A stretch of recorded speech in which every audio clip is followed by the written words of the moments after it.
All right, so before I start this video, I just want to say kind of something that Bix Weird just said about this whole Lynette Zhang thing, the AC chain coin, IMF, SDR. Like he said, he's done with it. It's the last thing he's going to say. He just released a video earlier this evening being Saturday evening. I'm done with it too. I said what I had to say. I think I proved what needed to be proved. There's nothing to it. It was just an ICO, company ICOing so a couple coins, and that's it.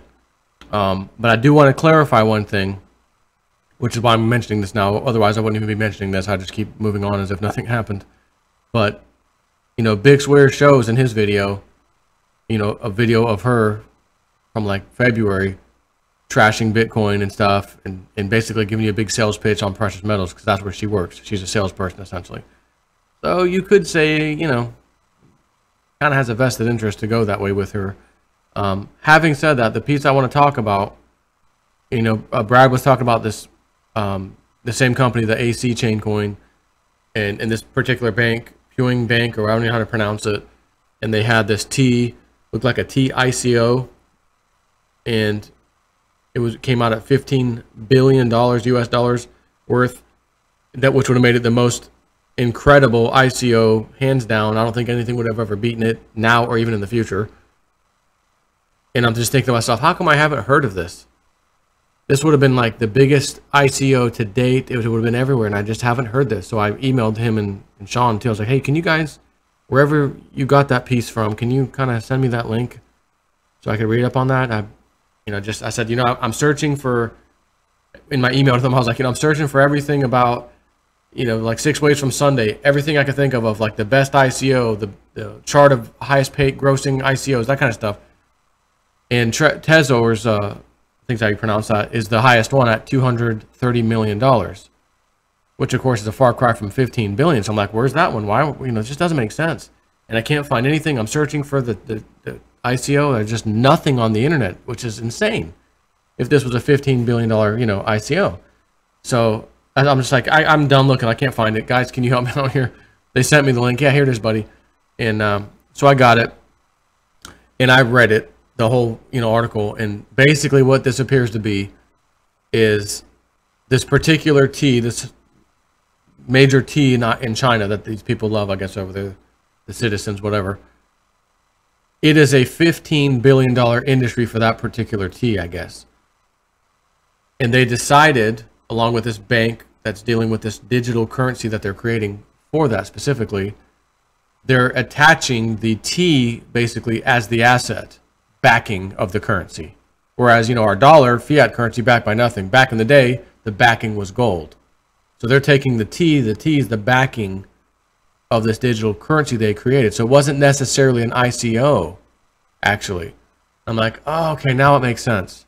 That's why the word ICO really doesn't apply there. There's nothing on it on the internet because this was not a token that was ICO'd where investors came in and, hey, we want to put money on it. It was essentially the T is the major asset, which is, they say, and I'm reading it, $15 billion worth. So I'm like, okay, well, then in that case, the quote unquote digital asset is worth $15 billion too. That's just the way it works, right? You have these futures contracts. They're worth exactly the same amount as the physical metals or oil or whatever the contract is you have is worth. You have a 100-ounce contract of gold, and gold's $1,000. You have a $100,000 essentially paper contract. That's worth the same as that gold, right? Because the gold's the actual asset. So that cleared it up for me. I'm like, oh, okay, now it makes sense. I mean, this should have been all over the internet, which is why I could see why they were kind of wondering, like, man, if they pulled on that kind of money on an ICO, hey, that's big money. Maybe there's some really big players pushing this, this AC chain coin. And I understand that statement. Okay, that's got a valid point. But that's not the case. This wasn't an actual ICO. It was, the backing was simply this T that had a value of $15 billion, basically, from what I read in the article. That's my taking of it. Anyways, this is now ancient history. I'm not going down this path anymore.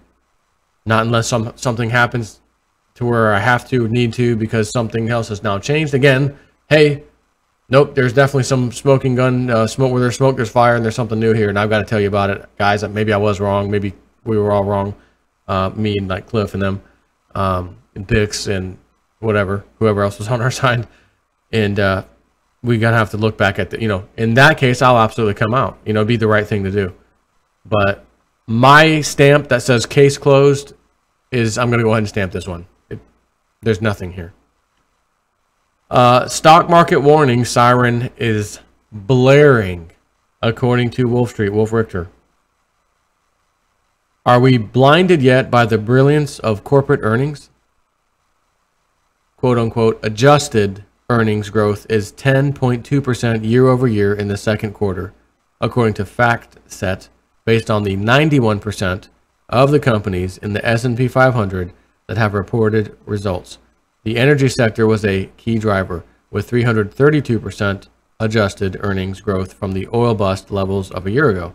The sectors with double-digit earnings growth, information technology, utilities, and financials. The rest were single-digit. Earnings in the consumer discretionary sector also declined. Revenue, discretionary. Yeah, you got that right. Discretionary spending. Revenues grew 5.1%, also led by energy sector. At the beginning of quarter two last year, the WTI grade of crude oil traded at $35 a barrel. In quarter two this year, it's been trading between 42 to 53 a barrel. So the Wall Street hype machine is cranking at maximum RPM to propagate the great news that earnings are soaring, and that this is the reason why stocks should also be soaring. And forget everything else. The hype machine carefully avoids showing the bigger picture, which is dismal for earnings and ludicrous for stock valuations. Aggregate earnings per share, or EPS, for the S&P 500 companies on a trailing 12-month basis rose for the second quarter in a row. That's the foundation of the Wall Street hype. But here's the thing with these EPS. They're now back where they had been in May of 2014. Yep, more than 3 years of earnings stagnation. No growth whatsoever, even for adjusted earnings. In fact, on a trailing 12-month basis, aggregate EPS of the S&P 500 companies are down about 5% from their peak in quarter four 2014. And yet, over the same 3+ years of total earnings stagnation, the S&P 500 index has soared 34%. This chart shows those, I'll go ahead and pull it up in case you want to see. This chart shows those adjusted earnings per share for the S&P 500 companies, which is the black line, and the S&P 500 index, blue line. Chart via FactSet, click to enlarge. I marked August 2012 as the point 5 years ago in May 2014. And these are not earnings under the generally accepted accounting principles, or GAAP. GAAP.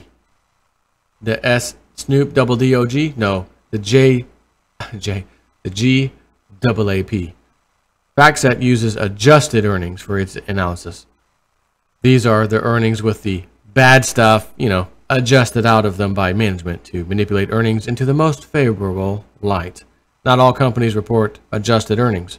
Some only report GAAP earnings and live with the consequences, but others put adjusted earnings into the foreground, and that's what Wall Street dishes up to you and I. Since August 2012, the trailing 12-month adjusted earnings per share of the companies in the S&P 500 index rose just 12% in total. About the rate of inflation. Nothing more. Since August, keep in mind, since August 2012. About the rate of inflation, nothing more. Over the same 5 years, the S&P 500 index soared 72%. Again, how and why? Doesn't make sense if you look at the price to earnings.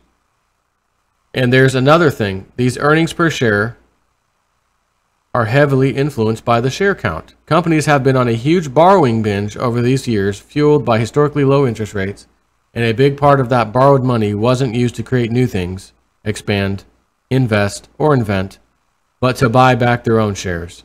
This type of financial engineering lowered the share count and thus artificially increased earnings per share. Growth in EPS due to financial engineering is fake earnings growth. Well, we got fake news, fake reporting, fake numbers, fake earnings growth. Why not? This is the peculiar situation of today. On average, the companies or these companies have stagnating earnings per share propped up by adjusting these earnings and by financial engineering. The price earnings multiple, P/E ratio, for stagnating companies should be low. In January of 2012, the P/E ratio for the companies in the S&P 500 index was 14.9, and that was high, by the way. As of this past Friday, the aggregate P/E ratio number 14.9 was high. 24.3. It's nearly doubled. What was the title of this one again? Stock market warning siren is blaring. Well, blaring because you and I can point out the fraud, the fake, the nonsense. But if you just look at the numbers of the stock market, no. What are you talking about? This is stock market warning sign. No, what are you talking about? Warning siren? You out of your mind? No, it's going to keep going higher, man. Where was I? But look what happened. The P/E ratio peaked in March at 26.6. Since then, the S&P 500 has ticked up 3% and earnings have risen to this glorious level Wall Street has been hyping, and the P/E ratio has come down a wee tiny bit back to where it had been in the fall of 2016. In the 5-year picture, earnings per share, however doctored they'd been, just expanded 12%. But share prices rocketed 73%, and thus the P/E ratio soared. These phases of multiple expansion are part of the stock market's boom and bust cycle. They're invariably followed by periods of multiple contraction. Multiple contraction doesn't stop at the average long-run P/E ratio, but falls far below it, because that's how the long-run average P/E ratio is formed, by periods far above the average right now, and by periods far below the average. In the past, this type of multiple contraction from the top of the range to the lower end of the range, the process of reversion to the mean, offered some hair-raising rides for the stock market overall and for ludicrously overvalued stocks in particular, with many money-losing companies not making it to the next phase. No one knows the date when this process kicks off in earnest, though everyone wants to know it so they can scurry out of the way beforehand. But when enough folks are trying to scurry out of the way, they will precipitate the beginning of that process. That always is how it happens. The last big enthusiastic buyer, China, is leaving the party. Read, this hits the wheezing commercial real estate bubble at the worst possible time. As you might have expected, I will be linking this video in the description box.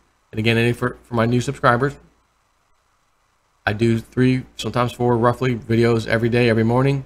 Try to tell you what I feel is the most important stuff to talk about that you need to know about. In the description box of all my videos every single day, the very topmost link says today's playlist. And if you click it, it'll go right to video 1 I did, video 2, video 3. So you don't have to go back and forth, click the next one. It'll just play automatically for you. I'm just trying to make life a little easier for my peoples. Thank you. And take care.